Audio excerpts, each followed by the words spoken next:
will hear a number of different recordings and you will have to answer questions on what you hear. There will be time for you to read the instructions and questions, and you will have a chance to check your work. All the recordings will be played once only. The test is in 4 sections.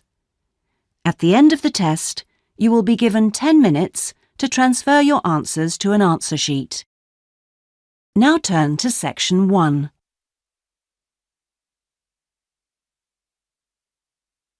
Section 1. You will hear a telephone conversation between a customer and a representative of an insurance company. First, you have some time to look at questions 1 to 5.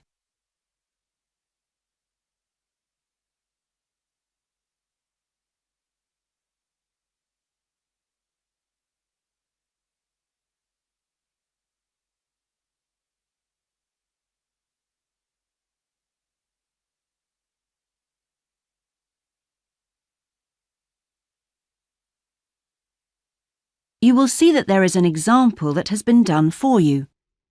On this occasion only, the conversation relating to this will be played first.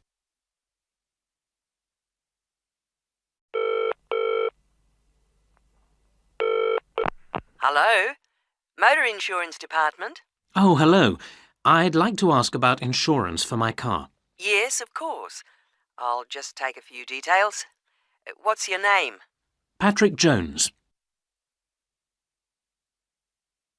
The customer's name is Patrick Jones, so Patrick Jones has been written in the space.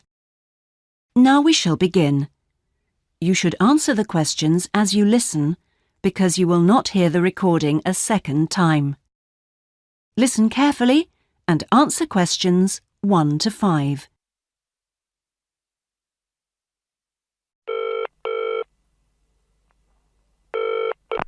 Hello? Motor Insurance Department? Oh, hello. I'd like to ask about insurance for my car. Yes, of course. I'll just take a few details. What's your name? Patrick Jones. And your address? It's 27 Bank Road. 27 Bank Road. Is that in Greendale? Yes. And what's your daytime phone number? My work number is 730453. And could I ask what your occupation is? Dentist. OK. Now, a few details about your car. What size is the engine? It's 1200 cc's. Thank you. And the make and model? It's a Houghton Sable. Could you spell the model name, please? Yes. S-A-B-L-E. Oh, yes. Thanks. And when was it made? 1997. Lovely. Right. I presume you've had a previous insurer? Yes. Right. We need to know the name of the company. Yes, it was Northern Star. Thank you. And have you made any insurance claims in the last 5 years? Yes, one in 1999. And what was the problem? Was stolen, but... That's fine, Mr. Jones. That's all we need to know at the moment. Before you hear the rest of the conversation, you have some time to look at questions 6 to 10.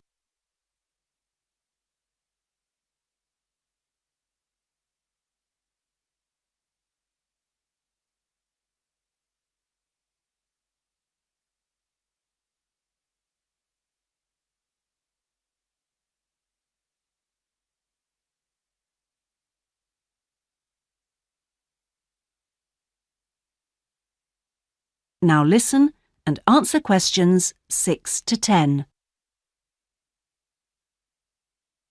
And will there be any other named drivers? Just the one. And his name? Simon Painter. Could you spell the surname, please? P-A-Y-N-T-E-R. OK, thank you. And what relationship is he to you? He's my brother-in-law. And what will you or Mr. Painter be using the car for?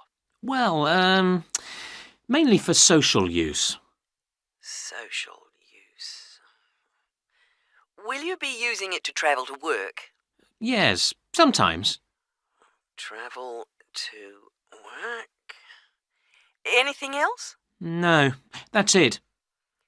And finally, when would you like to start the insurance? I'll need it from the 31st of January. Right. Mr. Jones, I'm getting a couple of quotes coming up on the computer now, and the best bet looks like being with a company called Red Flag. Yeah? And that comes out at $450 per year. Oh, well, that seems okay. It's quite a bit lower than I've been paying up to now. Great. So, would you like me to go ahead with that? Sure, why not? How would you like to pay? That is the end of section 1. You now have half a minute to check your answers.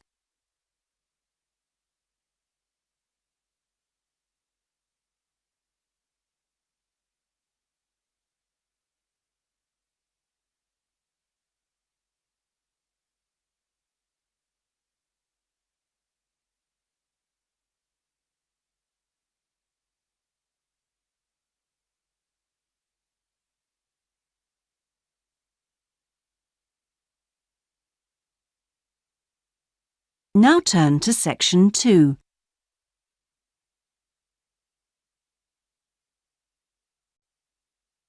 Section 2. You will hear a recorded message giving tourists travel information in a large city. First, you have some time to look at questions 11 to 18.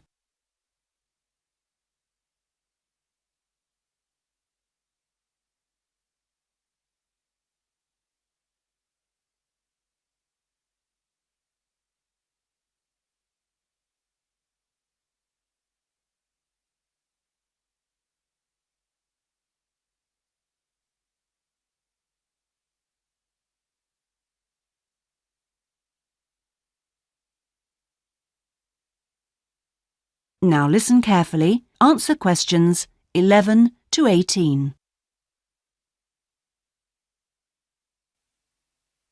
Thank you for calling the tourist line.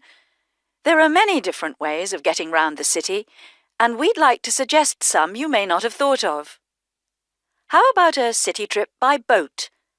There are 4 main stopping points. From west to east, Stop A, Greenbanks, Stop B, City Bridge, Stop C, Roman Landing, and Stop D, Newtown. You can find the main booking office at Stop A. The first boat leaves at 8 a.m. and the last one at 6:30 p.m. There are also many attractions you can visit along the river.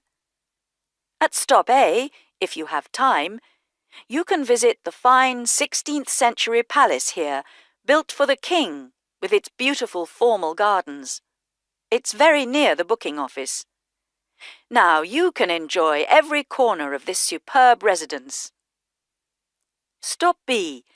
Why don't you visit Tower Restaurant with its wide range of refreshments? This is a place where you can sit and enjoy the wonderful views over the old commercial and banking centre of the city. Stop C is the area where, in the 1st century AD, invading soldiers crossed the river. This was much shallower than it is now. That's why this area is called Roman Landing. There's an interactive museum to visit here, with a large shop which has a good range of local history books.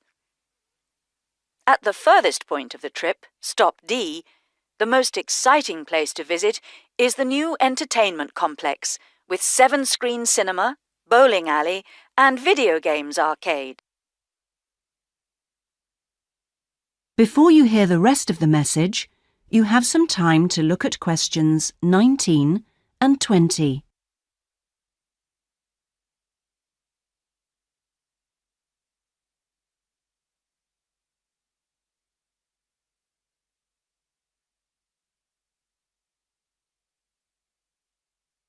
Now listen and answer questions 19 and 20. Besides the boat tours, there are city buses. 2 companies offer special services. The top bus company runs all its tours with a live commentary in English.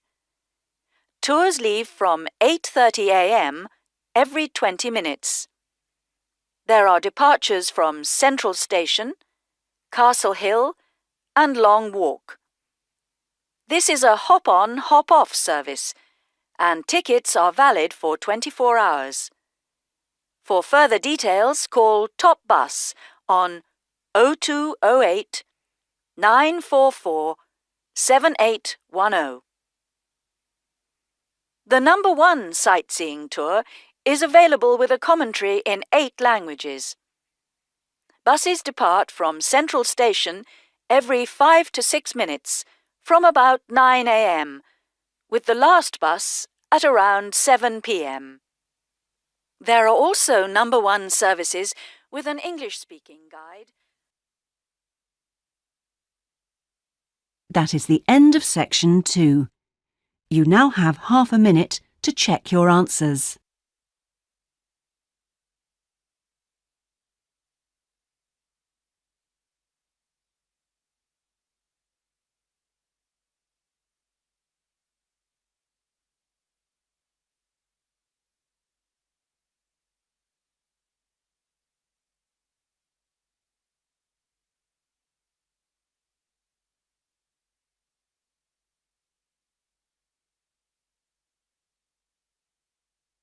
Now turn to section 3.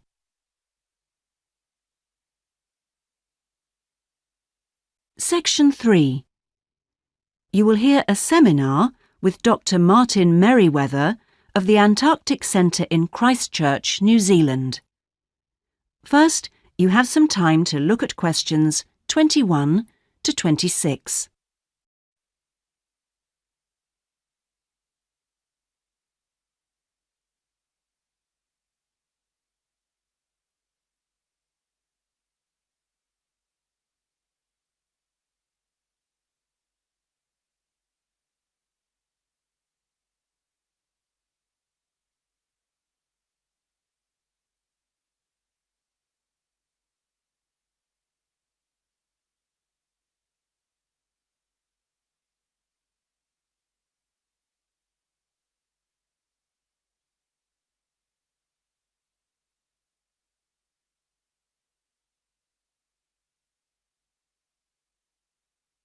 Now listen carefully and answer questions 21 to 26.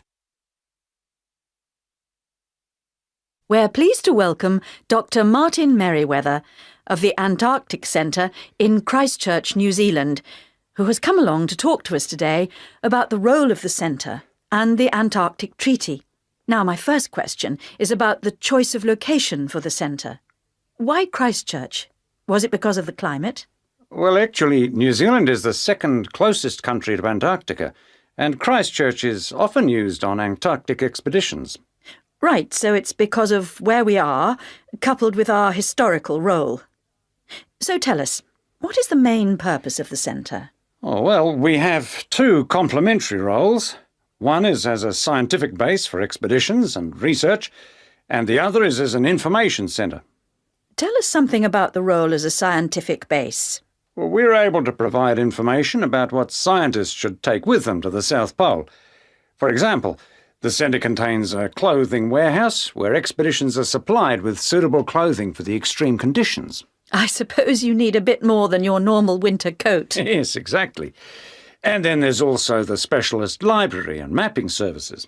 Right. And which countries are actually located at the centre? Well, the centre houses research programs for New Zealand, for the United States, as well as for Italy. There's even a US post office at the American Air Force Base here. Really?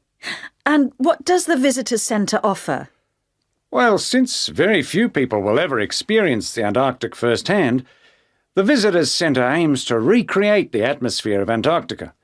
There's a mock campsite where you can see inside an Antarctic tent and imagine yourself sleeping there. And the centre also acts as a showcase for the unique international cooperation which exists in Antarctica today. What is it actually like at the South Pole? I know you've been there on a number of occasions. Yes, I have, and each time I'm struck by the awesome beauty of the place.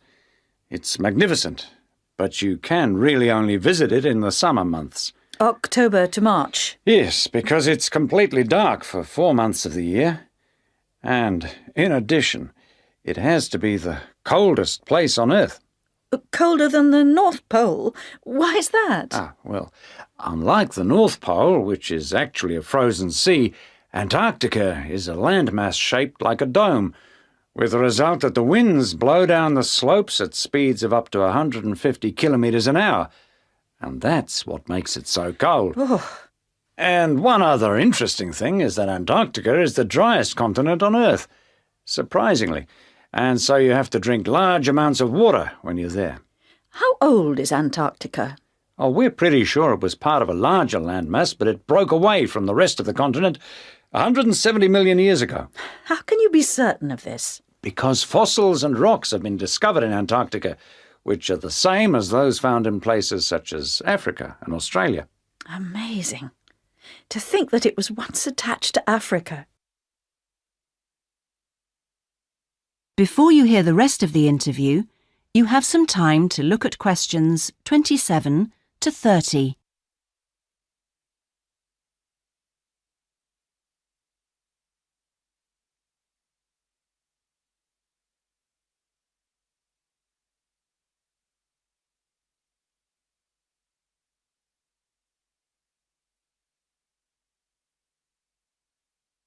Now listen and answer questions 27 to 30.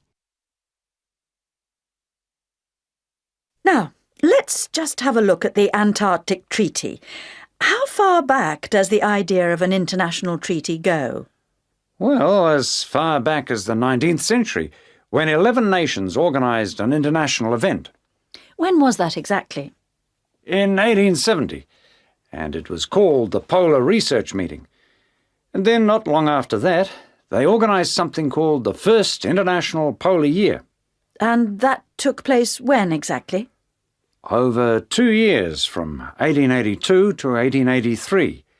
But it wasn't until the 1950s that the idea of an international treaty was proposed.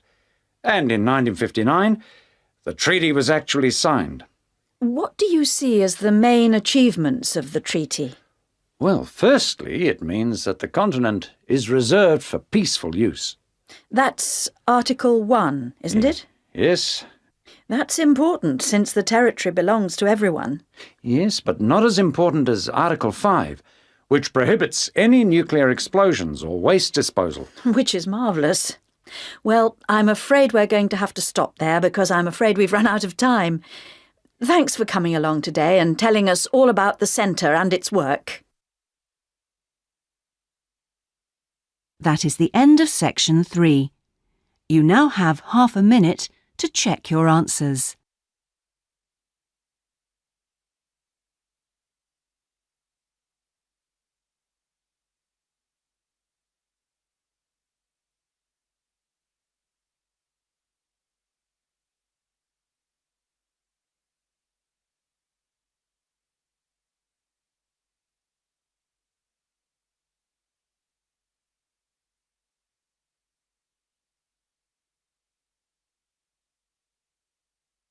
Now turn to Section 4. Section 4. You will hear a lecture on climate change. First, you have some time to look at questions 31 to 40.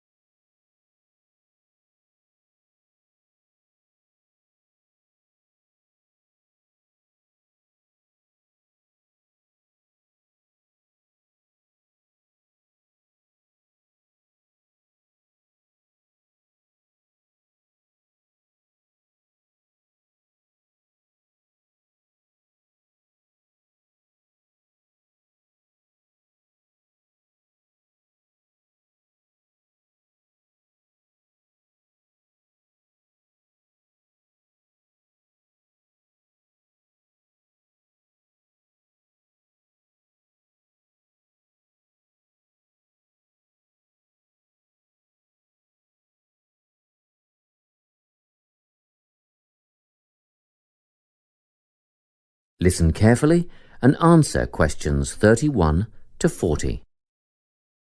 This lecture in environmental studies is on the topic of human influence on climate change. First, I'll outline some of the factors affecting climate, then go on to discuss what has already occurred, and finish up by speculating on the effects.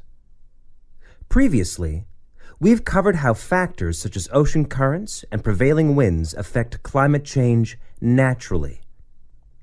However, the influence of human activity on climate is what I'll talk about today. At first, the effect on the climate was relatively small. Trees were cut down to provide fuel for fires, and, as we know, trees absorb carbon dioxide and produce oxygen, so the amount of carbon dioxide in the atmosphere would have increased, but not noticeably. So, in what ways has human activity really impacted on the climate? A major contributor was the advent of the Industrial Revolution at the end of the 18th century, combined with the invention of the combustion engine. In addition, Earth's burgeoning population has had a marked effect on climate. The first two factors saw increased amounts of carbon dioxide being released into the atmosphere from the burning of fossil fuels, such as coal and oil.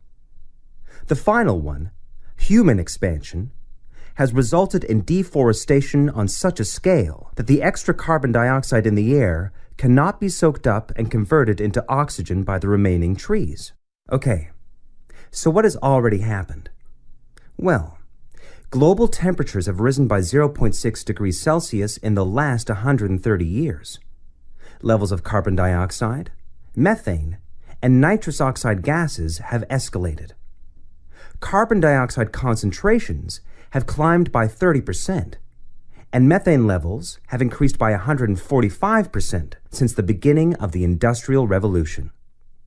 Gas, produced by fossil fuel extraction, livestock, and paddy fields, is primarily responsible for the growth of methane levels. Nitrous oxide, or N2O, comes from natural sources, wet tropical forests, for instance. But it is also produced by human-related activities, such as agriculture, which uses synthetic nitrogen fertilizers, rubbish disposal systems, and vehicle emissions. How do gases like carbon dioxide and methane affect the climate? Well, this is what we call the greenhouse effect. Under normal conditions, the sun's rays hit the Earth and some are reflected back into space. However, these gases, CO2 and methane, create a barrier in the atmosphere, which prevents a proportion of the sun's rays from being reflected back into space. And, instead, the gases become trapped in the atmosphere. It's simple, really. Because the sun's rays can't escape, the Earth heats up. What are the possible effects? Firstly, a rise in sea levels. We already know that the Arctic ice cap has melted and shrunk considerably, and great chunks of ice have been lost from Antarctica. In 1998, it was reported that 46 million people lived in areas at risk of flooding, and the number of people at risk will increase significantly if sea levels rise. It is estimated that a rise of only 50 centimeters would put that number at 92 million.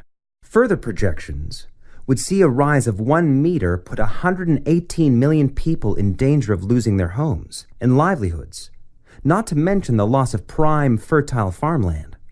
Experts predict a rise of at least 50 centimeters over the next 50 years or so. Secondly, there would be a modification of vegetation zones, with changes in the boundaries between grassland, shrubland, forest, and desert. This is already causing famine in arid areas of northeastern Africa, and has instigated, and will continue to instigate, mass movements of people away from dry regions. What we are seeing now is only the first stage, with temporary camps for climate refugees already at overcapacity. In the future, there will be significant migration resulting in extreme overcrowding of towns and cities.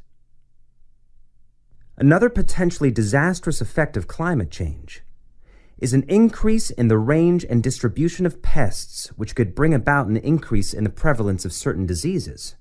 If we think of the malaria-carrying mosquito, for example, which thrives in warmer regions, at the moment, about 45% of the world's population is exposed to malaria. But, with an increase in temperature, there will be many millions more cases of malaria a year. The last effect I'm going to mention today is the change in ecosystems. Global warming will influence species composition for both fauna and flora, such that some animal species will disappear and others will multiply.